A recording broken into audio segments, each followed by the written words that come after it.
Hello guys, my name is Sergey. I'm a freediving instructor trainer at Crystal Freediving. It is a freediving school on the island Ko Tao in Thailand.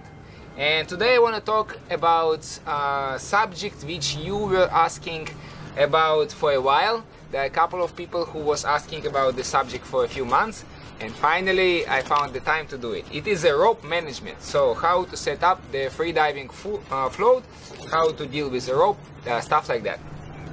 Before we start, again, as usual, if you're new to my channel and if you see me for the first time, want to know more about freediving that you know now, please consider the idea to subscribe to my channel. By watching my channel you can learn a lot of useful information for freediving. So today, how to set up the freediving float. We're gonna use the freediving float from Double K. I done a review about these floats. If you haven't seen it, you can find it in the description.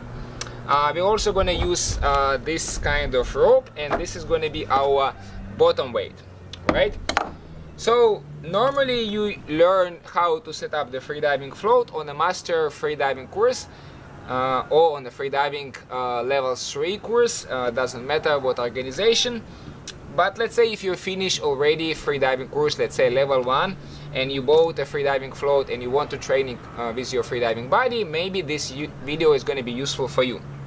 Again, it's going to be much more easy to learn it with the actual freediving instructor supervision. However, if you don't have a chance, again, this is probably going to be a useful video for you. So inside the float, as you know, we have a freediving rope, right? So we have a freediving rope. There is a knot at the end. This knot, we're going to use it to attach the bottom weight. There is a tennis ball with tape. This is to stop you and not allow you to reach the actual bottom weight. So, for example, how to set up, how we do setting up here on Ko Tao. On Ko Tao, we always freediving from the boat. So this is why we always attach, let's say, the boat to some kind of mooring line, and then we attach our freediving float to the boat, right? And this is why we need this rope. So how to attach it to the boat? I prefer to do buoy line to attach it to the boat and to attach the rope to the float. How to do the buoy line? You can find this information online. However, maybe I can show you in the easiest way. This way I learned when I was doing scuba instructor course many years ago. I know how to do buoy line before that, but I think this is a quite easy way to remember. So you have a line, it's on your arm. Then imagine that you're starting the motorbike engine like this, and now you have a like a ring. Then imagine that this is a snake. The snake come out from the hole, going around the tree, and come back to the hole. And this is your buoy line.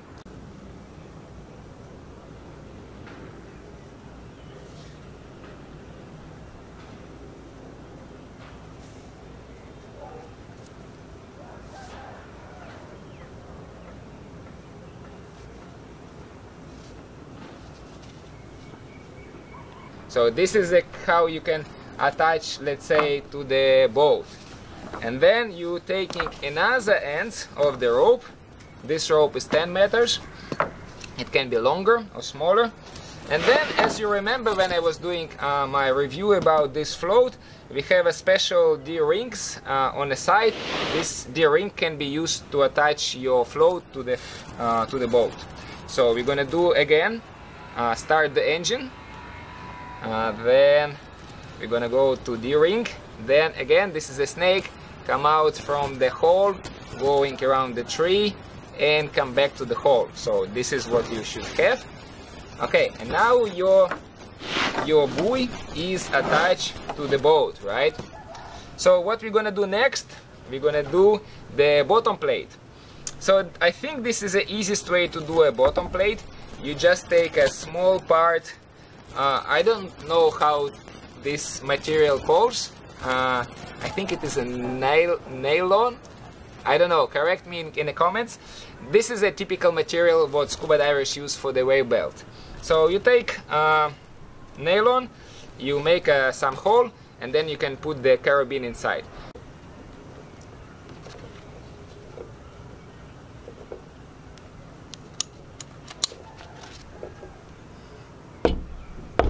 If you don't want you to hole become bigger, then just use the lighter, and then it's going to stay the same, right?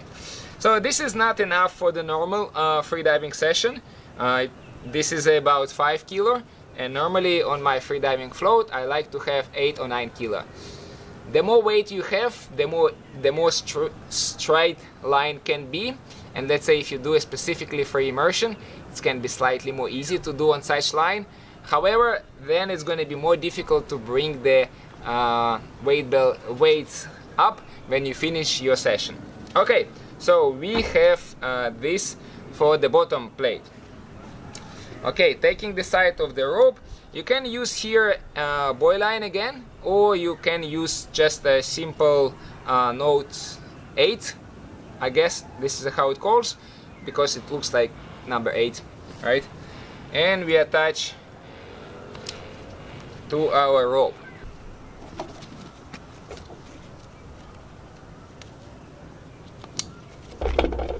So the float is still not ready to be thrown away from the boat. We need to put this to the another carabine, which is on the bottom on the float.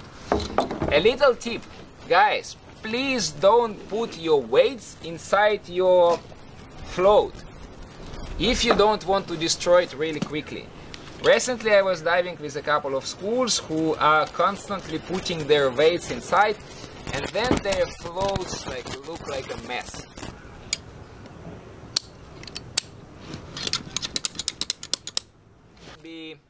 Put it in the water. So let's imagine that you throwing it into the water, right? So the float into water. Okay, and now you want to start your freediving session, let's say by doing warm-ups to maybe 10 meters. If you don't know why you need to do a warm-up or how to do it, you can find in my previous video. The link again is going to be in the description to this video. Okay, let's put the line for 10 meters.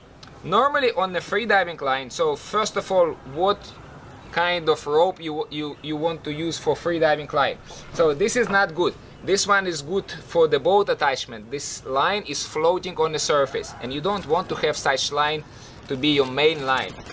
You want to use a static rope, or there is a specific rope. The less stretching your rope has, the better it is, right?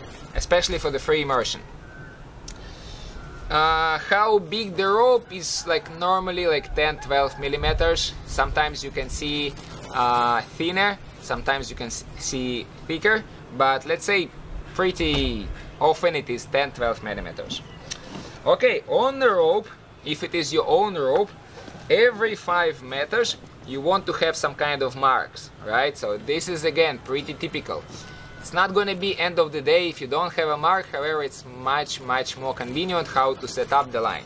So let's say this is a 5 meters, and then you have another mark. Let's say after 10 meters you maybe can put slightly bigger mark. So this is a 10 meters. Okay, now how we're gonna attach the line to the float? There is a few ways. I used to like this kind of connection, so you just take the rope like this, and then you make two rings, and then you connect them, and you can put this to this carabine.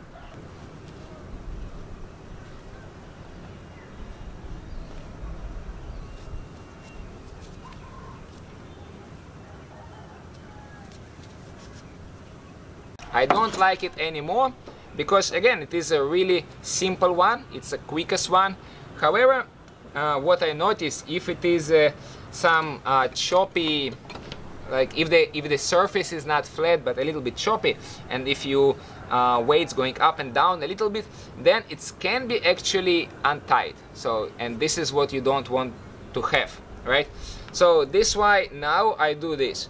So you still going with one side inside and with another one like this, right? So it's kind of opposite direction, right? I will show you closer.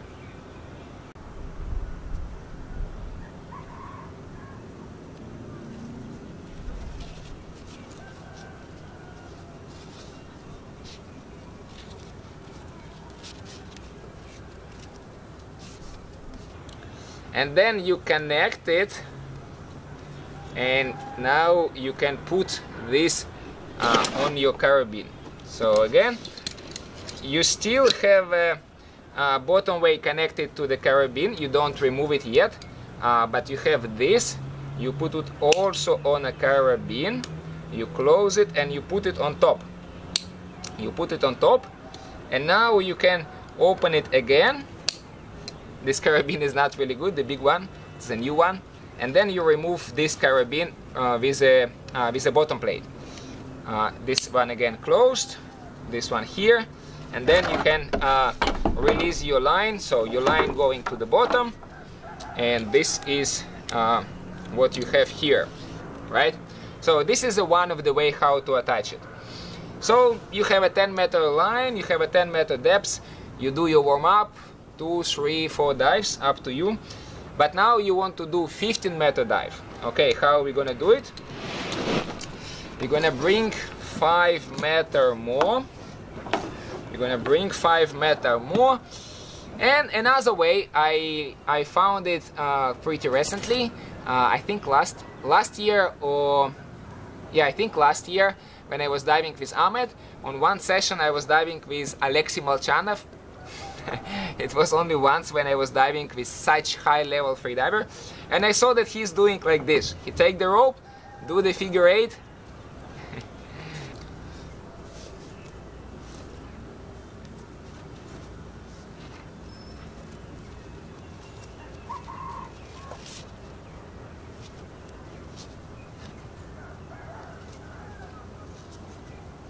And this is what he's attaching to the float. And I found it's pretty lazy way to attach it, but it works. So let's say again you have figure 8, you go in here, you open the carabiner, this still attached, you put the your new knot, you bring it on top.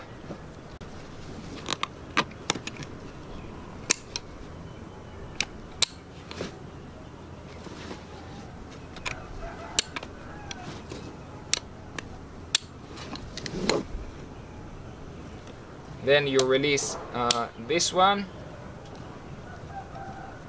and then this part is going down, and now you have 15 meters line, right? So just check that carabiner is closed. Okay, you have 15 meters line. You do your freediving session, you tire it, you want to go home, and you want to finally have your coffee. Okay, time to bring the line up. How you do it? There is 2 common ways. First, you can lie on the surface, mask on, surface in, and then you can pull the line, yeah, and then you can bring the line up.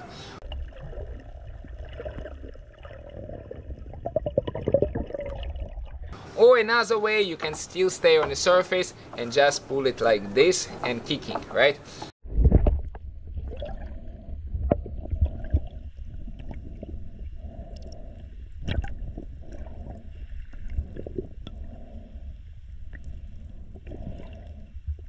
Doesn't matter how you do, I do recommend your first methods for the beginning.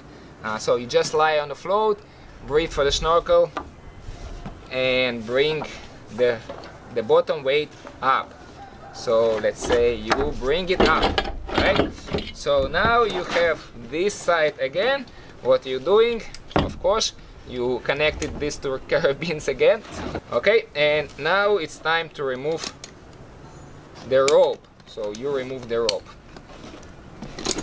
Okay, now you have a bottom plate connected with your freediving float, and what you want to do, you want to remove your rope back. So you remove this knot which you have. You're taking last part of the rope, and then this is a common way how to deal with the rope. So look, you have a circle, you have a loop, you can put your arm inside the loop, grab the rope, put it inside, grab the rope, put it inside, and then you do it all the way. All the way. So by doing so, it's just more easily to handle a long rope. Of course, you can just put the rope inside without doing this, but then it's gonna be higher chance that the rope get tangled. I don't know how to pronounce it. Okay, done. And now this part from here, you put it inside the float. Put it inside the float, and your session is basically over, because you want to go home, because you're cold and want to have coffee. Okay, done. So let me show you one more time how we do this. So let's imagine you start from the really beginning, right? What you can do a loop, so any loop, and then you're going inside this loop, you put the rope on your wrist, and then you grab the rope, and then you pull it again inside. Again, put the rope on your wrist, grab the rope, pull it inside. Put it on your wrist, grab the rope, inside. Wrist, grab, inside. Wrist, grab. On the last part, if you don't want to the line again be untangled, then you just make a knot, and this is it. This is how you put it inside. Alright? So hopefully this video was useful for those of you who done freediving course before. Again, freediving course is the best way how to learn freediving. If you're looking to do a freediving course, check it out, our freediving courses on Ko Tao. But if you done freediving course, and you haven't learned how to deal with the rope, I hope this video was pretty useful for you if you're planning to dive with your freediving buddy. And of course, you should dive with your freediving buddy. Okay guys, this is it. I hope this video was useful for some of you. If it was, don't forget that I really like when you put likes. Okay, just put the likes, make me happy. I'm really appreciating this. Okay, good. And let me know what kind of next video you want to see on my channel, if I have time, and maybe I'm gonna do video specifically for you. Again, thank you very much. See you on my next video.